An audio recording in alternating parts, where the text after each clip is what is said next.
Boa tarde a todos e a todas. Estamos iniciando mais uma live pela Escola da Advocacia Geral da União. Hoje para tratar da temática de mediação e arbitragem envolvendo o poder público. Pedindo aqui aos nossos seguidores que forem ingressando que confirmem se está tudo ok com o nosso áudio, com o nosso vídeo. Iniciar aqui a nossa conversa com o professor Leonardo Carneiro da Cunha. Já está ingressando. Boa tarde a todos, colegas da AGU, colegas das entidades parceiras que estão ingressando na nossa live. Beleza, Roberto? Obrigado, meu amigo. Só aguardando o professor Leonardo Cunha. Léo, já autorizei aí seu ingresso, só aguardando para que você possa dividir a tela conosco. Obrigado, Cris. Que bom que está tudo certo com o nosso áudio e vídeo nesta entrada. Saudando os colegas de AGU, de procuradorias estaduais, municipais, advocacia privada. Nós hoje vamos tratar de um tema que interessa a todos. Mediação e arbitragem envolvendo o poder público interessa tanto aqueles que lidam do lado de cá do balcão da advocacia pública, grande Ricardo Santos, mas também aqueles que lidam nas demandas, nas contendas contra o poder público. Léo, peça novamente, Léo, o ingresso, que falhou aí a sua solicitação. Aí você sai, Léo, e ingressa novamente, fazendo a solicitação de ingresso, por favor. Enquanto isso, gente, só explicar que esse projeto de realização das lives faz parte aí do projeto Escola em Casa, né, idealizado por nosso... sai novamente, Léo, e ingressa pedindo a solicitação, porque eu tinha autorizado, mas não funcionou. Aí você fecha e entra novamente, por favor, professor Leonardo Cunha. Então, esse projeto, acho que agora vai funcionar. Vamos ver aqui.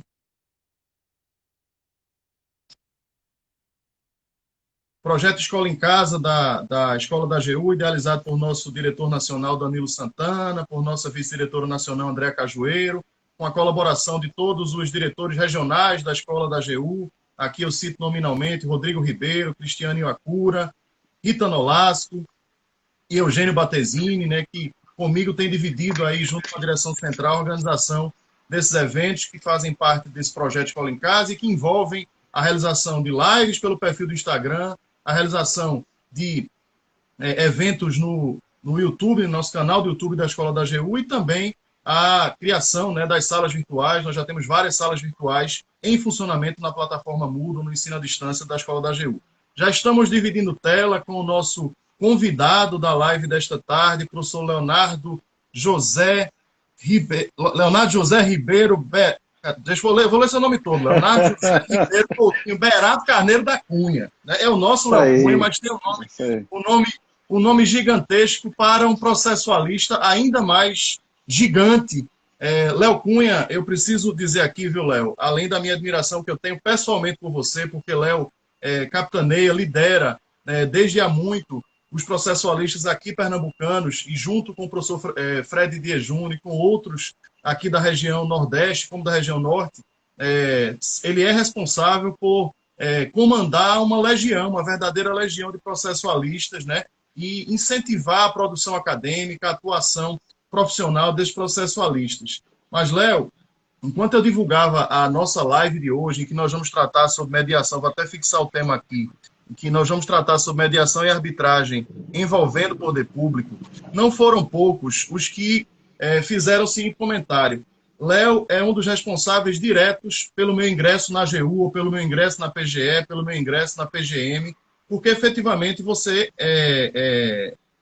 com o seu livro Fazenda Pública em Juízo, inspirou muitos de nós, não apenas com o que está lá escrito, mas também na realização das nossas provas, dos nossos concursos públicos. Eu costumo dizer que o seu livro, Fazenda Pública em Juízo, é a Bíblia de todo advogado público, para ingressar através do concurso público e depois na atuação profissional, né, porque os temas lá tratados para atuação contenciosa e para atuação consultiva são fundamentais para qualquer advogado público. Então, eu preciso dar esse testemunho a você, de tantos colegas, né, que quando divulgávamos a live, afirmavam isso, de que você foi responsável direto, né, apesar da sua pouca idade, responsável direto pela aprovação de tantos de nós, né, de tantos daqueles que são advogados públicos. E eu vou tomar a liberdade de ler rapidamente, né, algumas notas do seu currículo para quem eventualmente não conhece.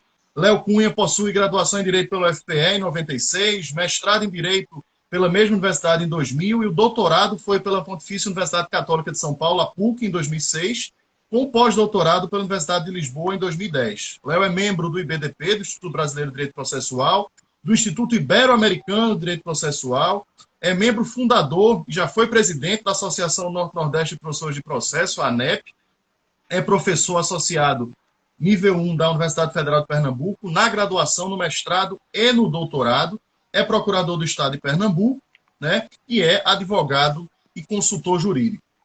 Léo, eu passo a palavra para as suas considerações iniciais, para saudar os nossos seguidores, né, maioria esmagadora aqui de advogados públicos da AGU e de outras procuradorias. Passo para você fazer a sua saudação e depois vou começar a te fazer algumas provocações. A palavra é sua, meu amigo. Meu amigo, muito obrigado pelo convite, pelas palavras. Eu fiquei emocionado aí com o que você disse.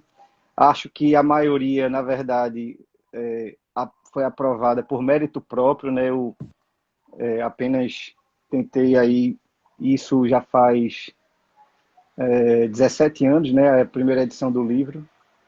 A idade do meu filho, né? Eu tenho 2 filhos com a mesma idade, né? O Livro e Pedrinho. E, enfim, eu percebi na época, já era procurador, que havia essa deficiência literária, né? A gente queria encontrar sobre algum assunto sobre prerrogativas da Fazenda, sobre a atuação do poder público, e encontrava um item num livro, uma página na outra, meio parágrafo no outro. E eu resolvi... muita gente pergunta se foi minha dissertação de mestrado, se foi um trabalho acadêmico. Não, eu resolvi escrever a partir da minha experiência como procurador, e não imaginava que tivesse esse sucesso, né? Eu achei que ia ficar numa edição ou 2, já está na 17ª, começou com 200 e poucas páginas, tem quase 1000 agora, são 900 e poucas. A cada edição eu recebia, né, sugestões, já porque você não fala sobre mandato de segurança, bota aí um capítulo sobre prescrição, e aí foi engordando, né? Reclamação, causas repetitivas. No início havia um capítulo sobre controle da administração pública, controle judicial do ato discricionário, e eu senti que ele ficou desatualizado, eu precisava me atualizar e não tive tempo, então terminei substituindo por esse tema que estamos conversando aqui, que é o do sistema multiportas, né, a administração na arbitragem, na mediação, os negócios processuais também, que termina entrando nesse ambiente de consensualidade. E é uma grande satisfação falar para colegas de advogados públicos que conhecem meu trabalho, né, e com você aqui, principalmente, é uma forma de a gente matar as saudades nesse ambiente aí, né, de impossibilidade de contato presencial, né? É isso, meu amigo. Antes, né, saudando aí vários dos colegas, além dos advogados públicos, processualistas que estão ingressando aí, eu vi a nossa querida Gisele Góes, Guilherme Socal, enfim, alguns dos processualistas queridos que também estão ingressando na nossa live para lhe ouvir. Léo, a temática que a gente escolheu é uma temática que hoje ela é muito cara, a atuação da AGU e a atuação das procuradorias estaduais e municipais. Dentro dessa linha do sistema multiporta, a gente vai falar de mediação e arbitragem envolvendo o poder público. Eu lembro bem de expressões que você utilizava, Léo, no período de vacatio legis, e depois no início da vigência do Código de Processo Civil, você que teve a oportunidade de ajudar a assessorar, né, a comissão de juristas ali, a comissão de deputados, melhor dizendo, no trabalho da tramitação do Código na Câmara dos Deputados, e você dizia que uma das marcas do Código de Processo Civil 2015 era sair de uma ideia de litigiosidade desenfreada, irresponsável, para que passássemos a uma litigiosidade responsável, né, comprometida efetivamente com as normas fundamentais e com os ditames ali do Código de Processo Civil 2015. E eu acho que a advocacia pública ela entra muito nesse aspecto também, Léo. Eu tenho dito, né, por onde eu passo, que a advocacia pública, a visão que se tinha da advocacia pública de outrora, não é a visão que se pode ter de alguns anos para cá, né, e essa mudança paradigmática ela é visível, né, ela é muito clara para todos, e esse comprometimento da advocacia pública com a litigiosidade responsável é muito frequente. A gente tem instrumentos infralegais, tanto na seara da AGU, como na seara de outros órgãos da advocacia pública, que demonstram isso, né, com a possibilidade de dispensa de recursos, né, da abstenção do ajuizamento de ações, com a não interposição de recursos, a desistência de espécies recursais, sempre naquela linha de obediência aos precedentes qualificados que o Código trouxe, né? De modo que aquela ideia de que a advocacia pública, que tinha uma atitude procrastinatória, que tinha uma atitude meramente protelatória das relações processuais, essa é uma visão que não se pode aplicar à realidade atual.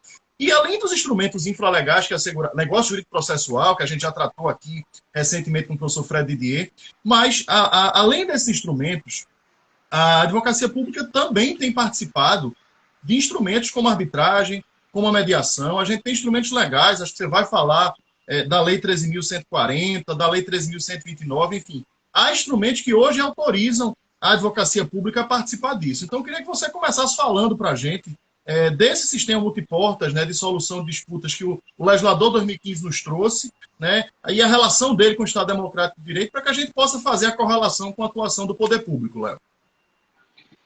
Sim, claro. Eu vi aí que passou um bocado de gente conhecida. Às vezes não consigo ver tudo porque fico prestando atenção na sua fala. Eu vi que passou aí, deixa eu ver aqui, Roberto Aragão, que manifestou aí uma saudade também, Roberto. Satisfação Participou falar da com banca de você. doutorado dele, né, Léo? Exatamente. E Gustavo Azevedo, que é meu sócio, tá aí também, mandou um tchauzinho. Queria já lhe dizer, Marco, que eu venho falando sobre essa questão da litigância responsável já há muito tempo, mas nunca parei para escrever. E aí Guga resolveu ter essa coragem que eu não tive e está desenvolvendo um trabalho bem bacana. Provavelmente deve sair aí em breve um livrinho sobre... Livrinho, não o conteúdo, de conteúdo denso, mas não tão extenso, dá para a gente ler com brevidade e com as ideias bem interessantes sobre a litigância responsável. Mas indo direto ao nosso ponto aqui da mediação e arbitragem, é muito curioso, porque quando se fala em mediação e arbitragem, ou quando se fala de uma ou de outras, geralmente as duas vêm juntas, né? Quando se existe um evento sobre arbitragem ou sobre mediação, o evento é de mediação e arbitragem. Quando você vai falar de mediação, geralmente linkam com arbitragem e vice-versa. E é curioso porque uma é uma autocomposição, outra é uma heterocomposição, né? Eu até já vi dizerem que falar de mediação e arbitragem ao mesmo tempo é falar de cavalo e cavalo marinho, né? Eles só têm semelhança no nome, né? Mas eu estou começando dessa forma para dizer que, embora uma seja autocomposição, outra heterocomposição, ambos se inserem num ambiente de maior consensualidade. Porque se a arbitragem é uma heterocomposição, e não há dúvida de que seja, mas para que ela se instaure é preciso que haja consenso. Até mesmo os administrativistas tiveram que ceder uma resistência à arbitragem, porque uma das dificuldades que se tinha com a arbitragem com o poder público era a escolha da Câmara Arbitral. E muita gente dizia, não, tem que ter licitação, que a administração está sujeita à licitação. Quando surge a controvérsia, se você vai parar para fazer uma licitação, para escolher a Câmara Arbitral, que rigorosamente não é quem vai julgar é o Tribunal Arbitral, a Câmara é mais já a Secretaria, né? Se isso for instaurado, acabou, é melhor ir para o Judiciário. No tempo que terá uma licitação para escolher a Câmara, o processo judicial já estaria na instrução, né? Então, o que eu quero começar, na verdade, me permita, com esse ponto. Nós vivemos o Estado Democrático de Direito e, durante muito tempo, ficamos preocupados só com o Estado de Direito e não com o Estado Democrático. O Estado Democrático de Direito ele tem as duas partes, né? Ele é duplamente qualificado, ele é democrático e é de direito. E a gente passou muito tempo, como eu disse, preocupado com o Estado de Direito. E tem que se preocupar, claro. Mas também tem o Estado democrático. E Estado democrático não é só votar e poder ser votado. É muito mais que isso, né? Faz parte da democracia participação, liberdade, né? E nesse item participação, né, todos têm direito, né? E isso se reflete muito no ambiente cooperativo do processo judicial, né?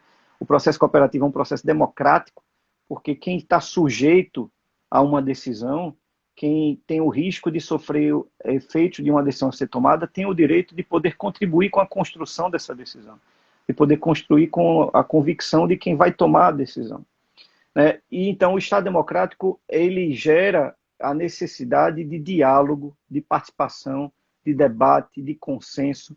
Não que a decisão ou as decisões precisem sempre ser consensuadas, mas o ambiente em que ela é tomada precisa ser um ambiente de participação, de consenso, né? E aí, evidentemente, que eu não vou contribuir com a vitória do meu adversário, mas eu vou contribuir para um bom processo, para um processo limpo, sem vícios, né, que viabilize a análise do mérito.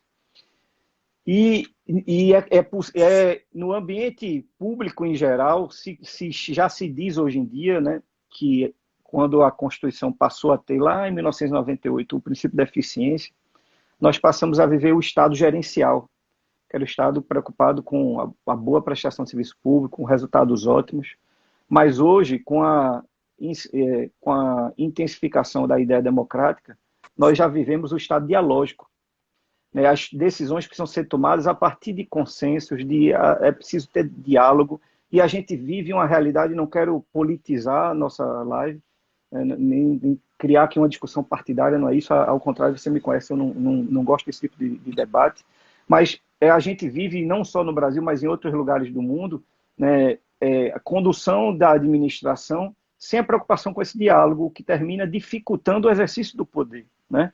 Então, e é nesse ambiente, e a própria lei de introdução às normas do direito brasileiro, que recebeu 11 artigos, né, do 20 ao 30, mais preocupados com o poder público, com a questão pública.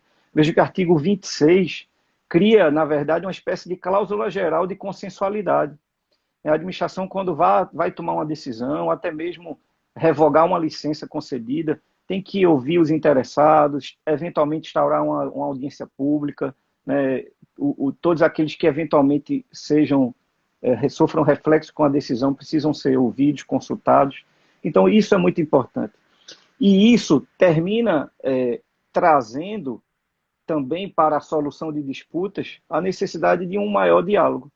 E veja que nós temos só uma hora para falar, né? Então estou tentando dizer tudo o que é possível nesse pouco tempo.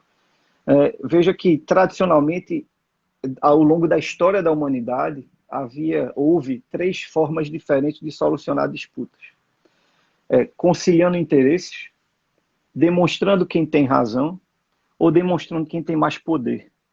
Né? E ao longo da história isso veio misturado, um prevalecendo sobre o outro, etc.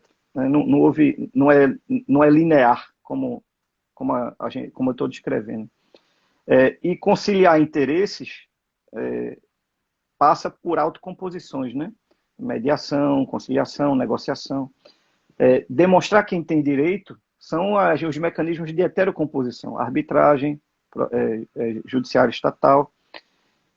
E demonstrar quem tem mais poder, muitas vezes é o uso da força bruta, né? Ou um poder menos intenso, mas não deixa de ser um poder, né? Uma votação, uma greve, uma guerra, são meios de solucionar disputas. Mas com o aumento civilizatório, com o desenvolvimento da sociedade, das sociedades em geral, nós tendemos a ficar mais com os outros 2 meios, a conciliação de interesses e a demonstração de quem tem razão.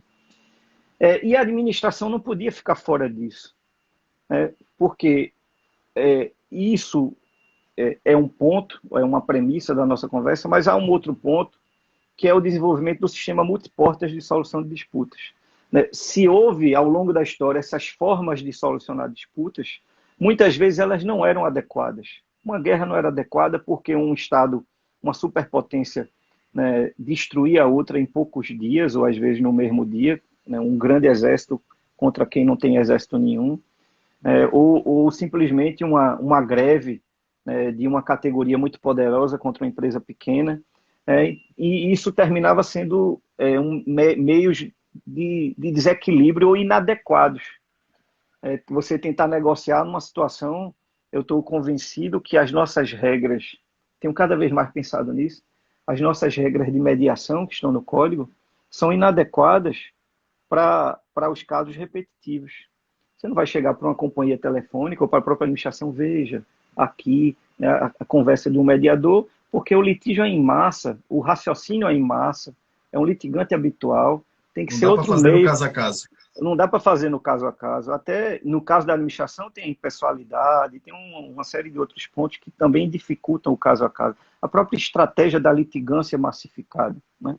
Talvez o online dispute resolution seja um Uhum. mecanismo adequado. O que eu quero, em outras palavras, dizer é que há meios que são mais adequados para determinado tipo de problema.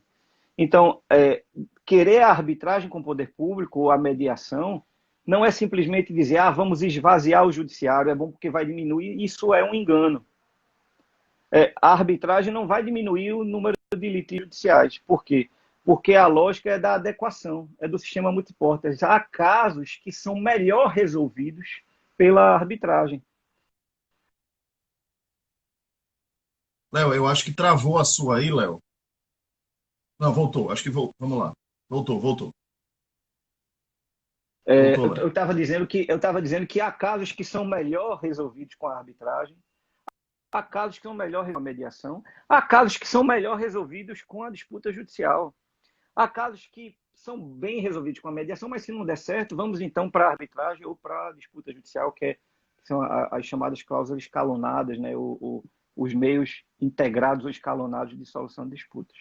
Então, há situações em que ter a arbitragem com a administração pública é muito bom, porque imagine um contrato de altamente sofisticado, complexo, em que se quer revisar o valor econômico ou alguns pontos de algumas cláusulas.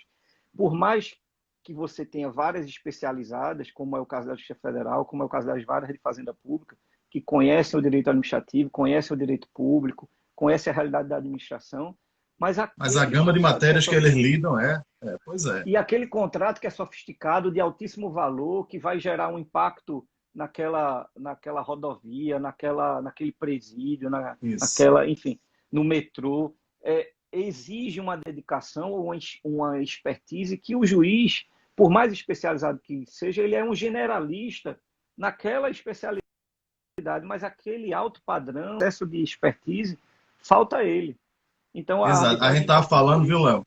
A Escola da AGU está promovendo um ciclo toda segunda-feira, um ciclo de debate sobre reequilíbrio econômico e financeiro dos contratos, em especial como decorrência aí da pandemia.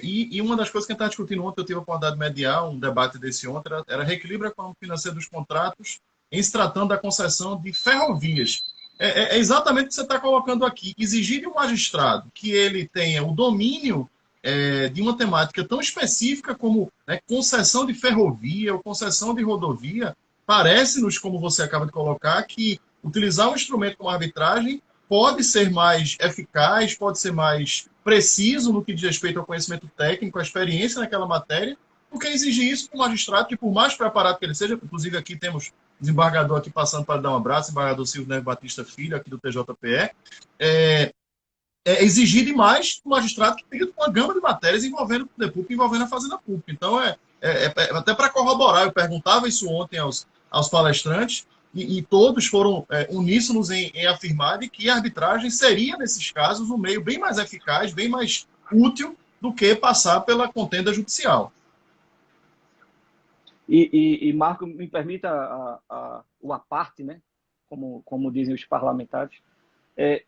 E nesses exemplos de contratos de alto padrão, nós temos ainda o dispute board, que é algo que vem crescendo muito, né, no mundo todo e no Brasil, sobretudo com a administração pública. Esses contratos de ampliação de ferrovia ou de metrô. Aqui no Brasil, a gente já teve a experiência com a ampliação do metrô em São Paulo e com a construção da Vila Olímpica nas Olimpíadas do Rio. Houve 2 dispute boards, algumas recomendações do BOD de São Paulo foram judicializadas e o Tribunal de Justiça de São Paulo deu razão à recomendação do comitê. Quer dizer, é um meio adequado, né? Para quem não conhece, o dispute board é rapidamente para contratos de construção altamente sofisticados, Sim. tem várias relações envolvidas, forma-se um comitê de três especialistas que ficam fiscalizando a obra diariamente e vão emitindo recomendações. Aqui deve ser feito, ele previne e soluciona litígios, né, da construção. E se isso for judicializado, né, pode ir para a arbitragem ou para o judiciário, vai ser confirmado ou não. É possível, já há estudos para para estabelecer que a recomendação do board seja título executivo extrajudicial. Né? Como já há estudos que dizem que o negócio processual pode criar título executivo, as partes podem dizer que isso é um título, então a recomendação do board, pelo próprio regulamento aprovado pelas partes, pode ser considerado um título executivo, agilizando o cumprimento da recomendação. Ô, Léo, uma pergunta que você sempre é levado a responder quando vai tratar dessa temática, e não de hoje, em relação àquela velha história dos interesses indisponíveis por se tratar de interesse da fazenda pública, de abrir mão de prerrogativas, né? A gente sempre, historicamente, ouviu, não apenas para falar de consensualidade, mas para falar também de negócio jurídico, a gente sempre ouviu aquela velha desculpa de quem era mais resistente, de quem era mais conservador, de que não, a gente não pode nem ouvir falar disso porque a gente tem o interesse público indisponível, a gente não pode abrir mão das prerrogativas. Como é que a gente compatibiliza isso, Léo? Essa ideia de consensualidade com o uso da mediação, a possibilidade de solução de conflitos pela arbitragem, em relação às prerrogativas do poder público, em relação ao interesse público indisponível? Isso, eu poderia responder isso, Marco, de várias formas. Há várias respostas possíveis, né? Vejam que eu tenho feito uma reflexão já há algum tempo de que é uma forma de responder essa sua pergunta, há várias outras, mas uma das coisas que tem me feito refletir é que nós temos, a Fazenda tem dois tipos de prerrogativas. Se a gente pudesse criar aqui uma tipologia, uma classificação, eu nunca escrevi sobre isso, mas tenho falado sobre isso,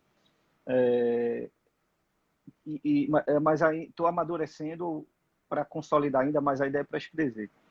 Eu acho que há dois tipos, como eu disse, de prerrogativas. Aquelas que são, vamos dizer, temporárias ou transitórias, que existem para suprir uma deficiência estrutural ou burocrática da administração. É o caso dos prazos diferenciados, é o caso da remessa necessária. E tem aquelas que são perenes, não vão deixar de existir nunca, porque decorrem de peculiaridades do direito material. O precatório, por exemplo, quer dizer que não vai acabar nunca é difícil, porque a Constituição pode vir uma nova Constituição e suprimir uma emenda constitucional, mas ela decorre de regras de direito material, de questões orçamentárias, financeiras, né, e não por uma deficiência estrutural. É a mesma coisa a falta de efeito material da revelia. Ela decorre de uma regra de direito material, que é a presunção de legitimidade dos atos administrativos. Mas um prazo diferenciado, historicamente, ele existe porque havia há uma dificuldade estrutural, um excesso de demandas, e veja que o Supremo tem a ideia, eu gosto de comparar com a atuação do Ministério Público, a legitimidade do Ministério Público nas ações de indenização ex-delicto. O Supremo vem entendendo que há uma inconstitucionalidade progressiva. Nos lugares em que já há defensoria pública instalada e devidamente organizada, o Ministério Público perde a legitimidade. Isso, mutatis mutandis, talvez tenha relação com esse tipo de prerrogativa da administração. Então, a administração tradicionalmente não tinha procuradoria, a defesa era feita antes da Constituição atual, né, nós sabemos, era feita pelo Ministério Público. As procuradorias, quando surgiram a partir de 1989, 1990, enfim, depois da Constituição, eram deficientes, pouco estruturadas. Hoje, as procuradorias são bem estruturadas, todas, né, todas não, mas muitas delas, né, há ainda deficiências no interior, né, em muitos municípios, sim, mas as capitais, as procuradorias de Estado, a AGU, a Procuradoria da Fazenda Nacional, têm bons sistemas, né, informatizados, um bom Wi-Fi, processo eletrônico, procuradores gabaritados, muitos com mestrado, doutorado, muitos professores de universidade. Então, a deficiência vai diminuindo, né? E você vê que a legislação tem acompanhado isso. Os juizados aboliram as prerrogativas da Fazenda. E são inconstitucionais por causa disso? Não, e funciona muito bem. A advocacia pública lida bem com os juizados federais e da Fazenda, né? Mas, por outro lado, são demandas mais simples, sim, de menores valores. Né? O reexame necessário quase foi abolido na reforma. Não foi porque alguns deputados disseram que é importante por conta de muitos municípios no interior, isso, que não tem ainda pressão do município que não tem estrutura de procuradoria, isso. Exatamente. Mas na prática, no ambiente federal, por exemplo, o reexame necessário é praticamente inexistente, porque ele é dispensado até 1.000 salários mínimos, Depois de 1.000 salários mínimos, a administração está de olho, né? Tem o Sem pessoal, dúvida. geralmente está É no setor estratégico. estratégico e tal, né? Enfim. Então, há esse lado, essa possível resposta que eu podia lhe dar. Indo diretamente para a arbitragem, né, a resposta pode ser parecida. A quantidade de arbitragens não é a quantidade de processo judicial, né? As arbitragens geralmente são litígios de alto valor, né, complexo, ou seja, tem alguém gabaritado ali com boa expertise acompanhando. Há uma certa paridade na arbitragem, né? Por mais que tenhamos de um lado a administração, é um contrato, uma concessão pública, enfim, é algo em que a administração está mais como um contratante. É evidentemente que o contrato administrativo tem suas peculiaridades que o diferenciam do contrato privado, mas não é a mesma coisa de um litígio que envolvendo servidor público, envolvendo questões Uhum. previdenciárias, que é massificado, que a estrutura eventualmente não vai dar conta. Então, eu acho que há um pouco de sociologia do processo aí, né? Há um pouco dessa questão, que é o que justifica muito dessas prerrogativas. Mas vejam que aquelas prerrogativas que eu chamei de perenes, elas não deixam de existir na arbitragem. Que é um ponto que eu não sei se você iria perguntar, mas eu já posso dizer que é a necessidade precatória para cumprir uma sentença Sim. condenatória arbitral, né, que é algo que vem se discutindo muito no ambiente arbitral, e não há dúvida de que é uma exigência constitucional. A sentença arbitral, segundo a maioria dos especialistas, é um exercício de jurisdição. Há uma condenação, né? O precatório é necessário para fazer incluir no orçamento. Então, há uma exigência constitucional. Então, não tem por que não ter precatório.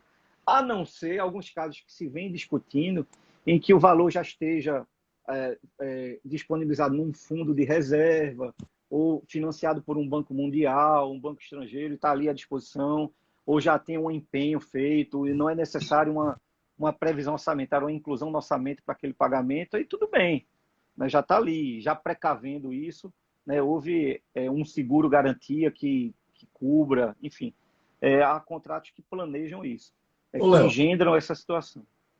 deixa eu lhe Mas perguntar uma tirando, coisa. tem que ter Não, o fale. precatório. Não, desculpe. Deixa eu lhe perguntar uma coisa. Aproveitando aí que você está falando da arbitragem, o arcabouço normativo da arbitragem, a aplicação do procedimento arbitral, pelo menos do ponto de vista histórico inicial, ele foi estruturado aqui no Brasil para conflitos, né, para questões que envolvessem o direito privado. Como é que a gente tem a adaptação desse instituto da arbitragem para a atuação do poder público, exatamente em função dessas eventuais prerrogativas, do funcionamento da máquina? Lá atrás você falou em licitação para a escolha de Câmara Arbitral. Enfim, como é que a gente compatibiliza um instituto que, no momento inicial, foi estruturado para ser área privada, do direito privado, e traz ela para o poder público, para a atuação do poder público? Se a gente analisar historicamente, a nossa legislação sobre arbitragem, comparando com a nossa história, ela é recente, né? Porque a lei atual de arbitragem ela é de 96, enfim, da metade para o final da década de 90.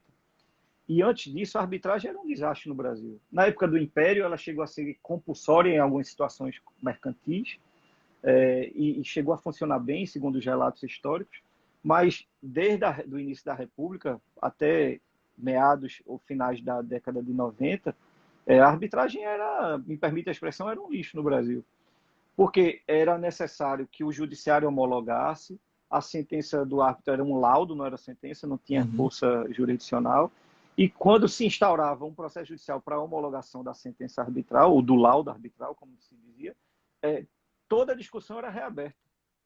Então ninguém tinha interesse. Pô, eu passei aqui um tempo discutindo. Houve um laudo arbitral, agora eu vou rediscutir em juízo, eu já vou para juízo direto. Então essa etapa foi, na prática, eliminada. E a lei de arbitragem, que está em vigor até hoje, ela precisou de muito esforço da academia, dos profissionais, para que, como se diz, pegasse, né? Havia aquele hábito, no início, muita gente entrava com ação anulatória, ou não aceitava, ou não queria, e hoje é uma realidade no Brasil.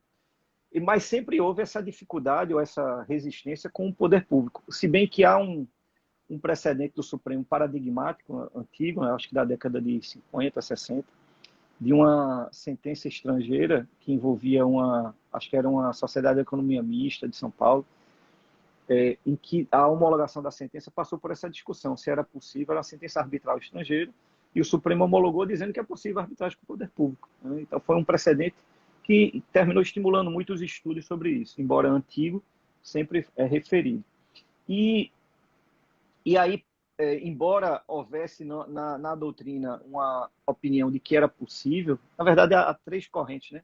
A que exigia lei prevendo, a que exigia lei específica e a que, mesmo com lei, dizia que não era possível. Então, muita gente dizia, não, a lei já existe, aqui a lei da arbitragem fala, né, em direitos patrimoniais disponíveis, e é possível haver um direito patrimonial disponível da administração. Uhum.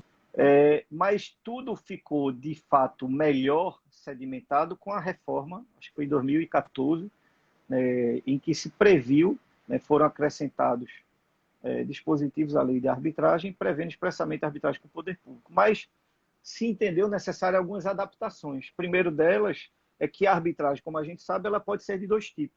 Ela pode ser arbitragem de direito ou de equidade. Né? E aí a arbitragem com o poder público só pode ser de direito. E eu queria aqui fazer uma observação, Marco, que eu tenho feito sempre que posso. Eu tenho muita dificuldade hoje em dia de entender o que é uma arbitragem por equidade. Eu já fiz essa pergunta a alguns especialistas em arbitragem e sempre não consigo a resposta. Primeiro porque eu nunca tive notícia de uma arbitragem por equidade. Nunca vi nem nunca tive notícia. Segundo, porque eu acho que a gente tem esses anacronismos legislativos, né? Muitas vezes a lei repete textos de leis anteriores, né? E isso vai se mantendo sem juízo crítico. O que é equidade hoje em dia?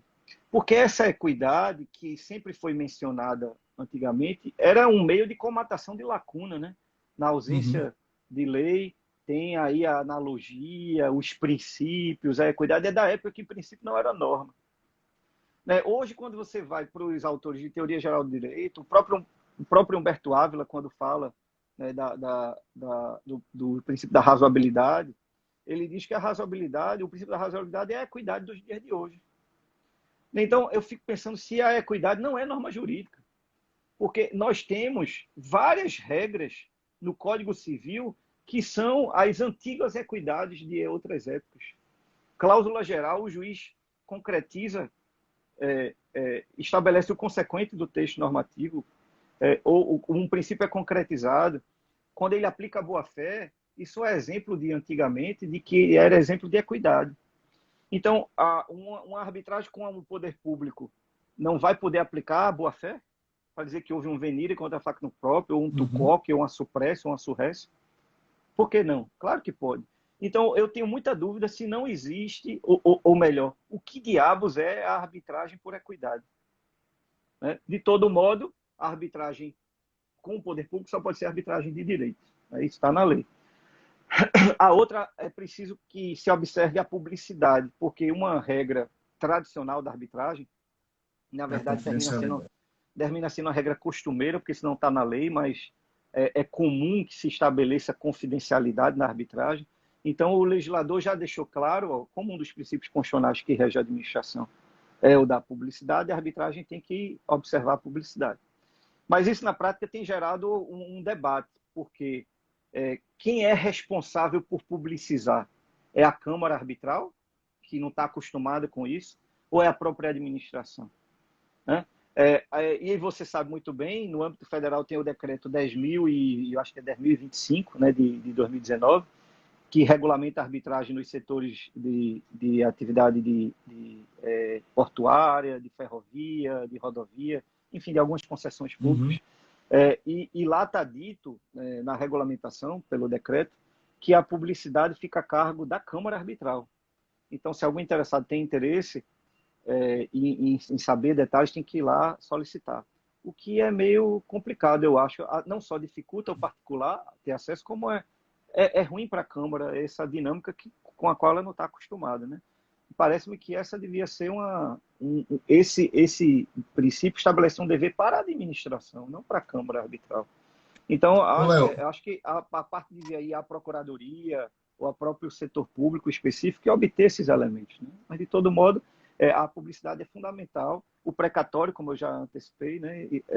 Esses elementos que não entram naquela, só para eu concluir o raciocínio, que sim. não entram naquela classificação que eu apresentei de prerrogativas transitórias que decorrem de deficiência estrutural da administração, são prerrogativas que decorrem do direito material, né? Essas estão presentes na arbitragem e precisam estar por conta dessas peculiaridades da administração pública.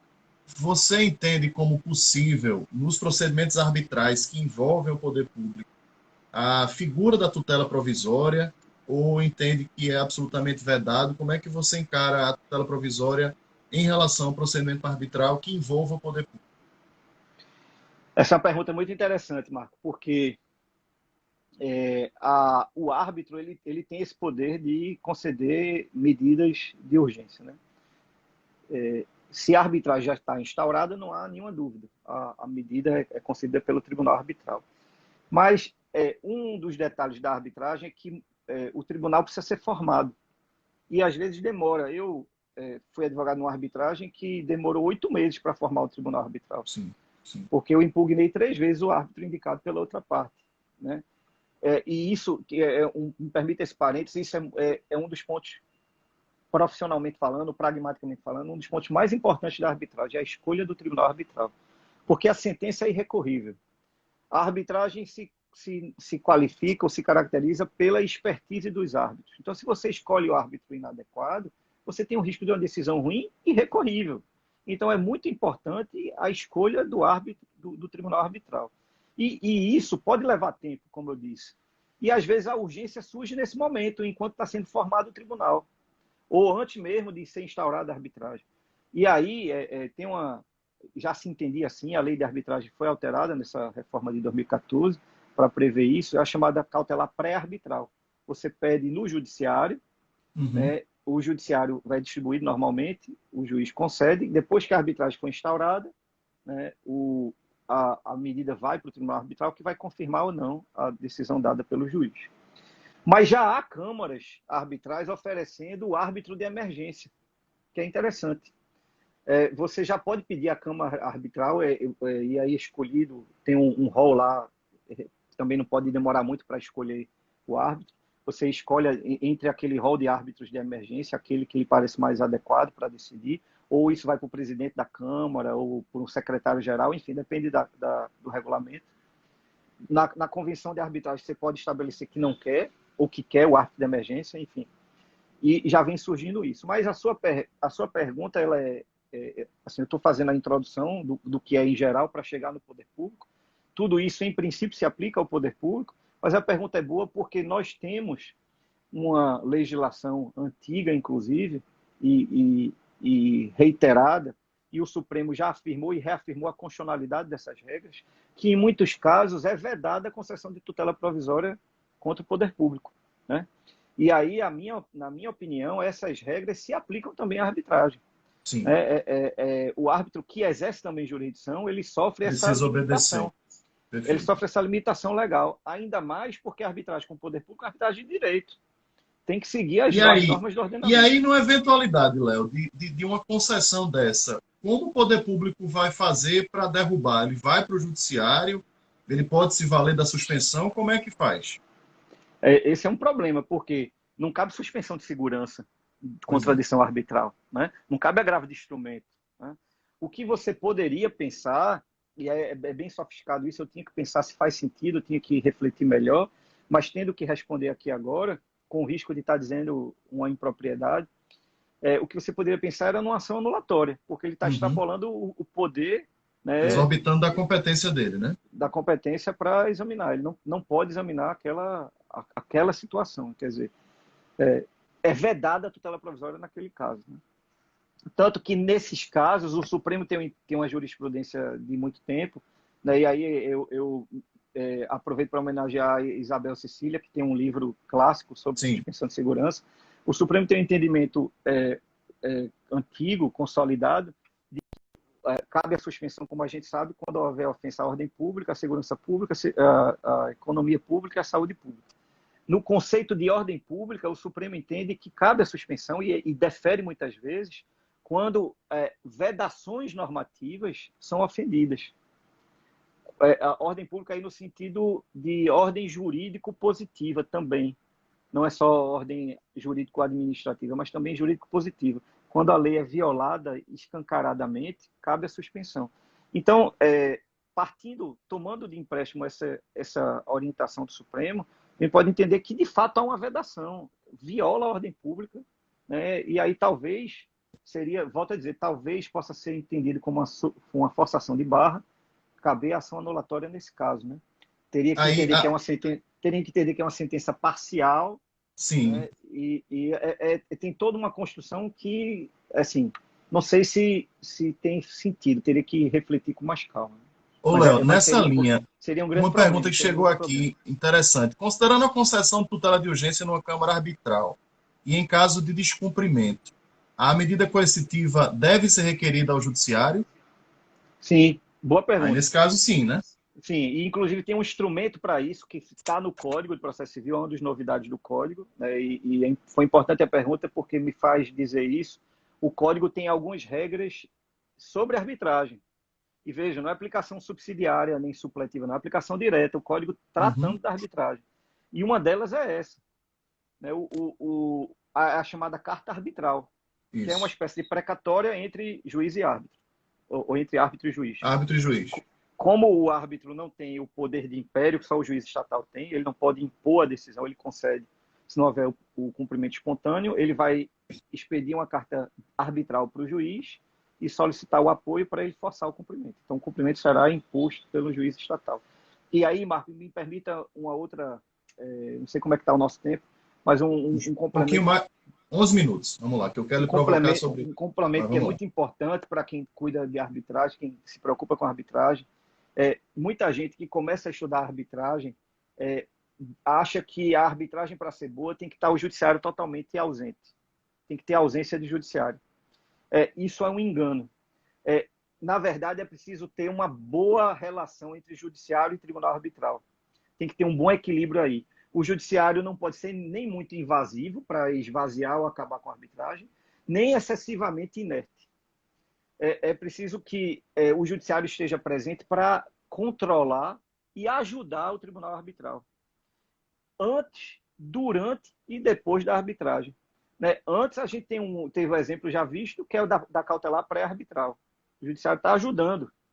Também, quando não há, quando a cláusula compromissória é vazia, ou seja, falta elementos, né, de qual é a Câmara, se é de direito ou de equidade, qual é a língua. Se bem que com o poder público no Brasil tem que ser a língua portuguesa e tem que ser sediada no Brasil, né? Tem essa regra que está no decreto em várias leis estaduais já. Mas é possível, a lei da arbitragem no artigo 7º tem uma previsão de uma ação para forçar a outra parte a submeter à arbitragem. Né? Ela se recusa a assinar o compromisso arbitral e a cláusula compromissória é vazia, então não tem elementos para instaurar. Então, o judiciário está aí contribuindo antes. Ele contribui depois com as cartas arbitrais, ajudando a cumprir, né? Trazer uma testemunha forçadamente que não quer vir, uma testemunha sob vara na linguagem tradicional. Né? E depois, executando a sentença ou anulando. Então, o judiciário é muito importante para a arbitragem, é um grande parceiro do tribunal arbitral. Tem que ser visto como aliado e não como alguém que tem que se manter totalmente equidistante, né, Léo? E eu não sei se está aqui ainda presente, o professor Antônio Passo Cabral. Mandar um abraço para ele. Mandar um abraço para ele, em homenagem a ele, que tem estudado muito a cooperação judiciária nacional. É um elemento de cooperação judiciária, árbitro e juiz. Eles precisam um ajudar o outro. O artigo 69 do Código, Cabral tem estudado muito isso, traz aí o compartilhamento de competências no parágrafo 2º, e a cooperação entre juiz e árbitro é algo muito importante. Muito importante. Ô, Léo, uma última provocação, porque o nosso Cabral está aí, um abraço para ele, um abraço para Marcelo Mazola também. Abraço, meus amigos. Muito bom tê-los por aqui. Rita Nolasco, que aí tem interagido muito. Léo, uma última provocação, porque a gente tem pouco mais de 8 minutos. Você tem falado da existência de alguns dogmas não superados em relação à mediação com o poder público. Eu queria que você tratasse um pouco disso para a gente poder finalizar aqui nossa conversa. Nós temos atualmente a lei de mediação, né? Você até mencionou no início, que é a lei 13.140, e temos o Código de Processo Civil, além de outros atos normativos, mas esses são os dois grandes diplomas que regulam hoje a mediação no Brasil. E eu vejo com lamentação a parte de mediação em relação ao poder público, sobretudo na lei de mediação. Porque a regulação da lei de mediação, há um capítulo inteiro sobre mediação com o poder público, não é uma mediação. É uma transação por adesão. Está aqui, os termos são esses, condições gerais, que você quiser, você adere. Isso não é mediação. É uma autocomposição, chamada, na minha opinião, de transação por adesão, mas não é mediação. As partes não estão construindo conjuntamente e é uma autocomposição. Talvez isso seja adequado àquilo que a gente conversou, que a litigância repetitiva precisa de uma dogmática própria para os meios adequados, né? A mediação tem que ter uma outra estrutura. Talvez a transação por adesão seja adequada para a litigância repetitiva, aí eu não tenho dúvida. Talvez sim. Então, a gente aqui em Pernambuco mesmo já fez muitas ações de militares pedindo vantagens, né? Fez-se um acordo com a associação e tinha as transações por adesão, muitos aderiram e vários processos foram extintos. É uma boa, acho que é. Mas é isso que a lei fala. Em relação ao direito tributário, são tantas ressalvas, tantas exceções, que não cabe nada. Então, acho que ainda há muita resistência com a mediação. A gente vive um ambiente de desconfiança generalizada no setor público. Você sabe disso. Eu recebi notícias de alguns colegas que são procuradores federais que fizeram acordos em nome do INSS há 5, 6 anos atrás e receberam agora, terminando o 5º ano, notificações do Tribunal de Contas para se explicar por que fez aquele acordo. Absurdo, como assim, pô? Isso é um desestímulo. Quem é que vai querer se expor desse jeito? É um desestímulo à mediação. Então, mas é esse problema do ambiente de desconfiança generalizada que a gente vive com o setor público hoje em dia, né? Já de um tempo para cá.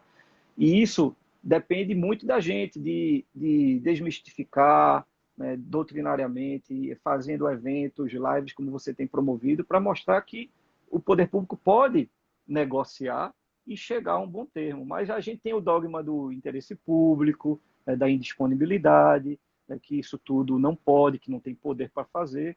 Claro que pode, há graus de indisponibilidade.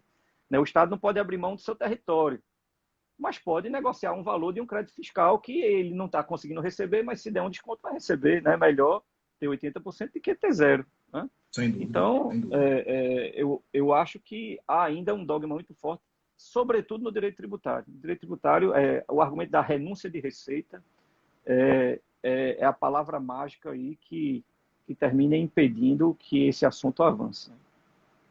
Meu amigo, mas a gente está indo bem, a gente está indo bem. A gente está indo bem, que eu digo, há um movimento cada vez mais crescente. Passo a passo, né, consolidar. Passo a passo.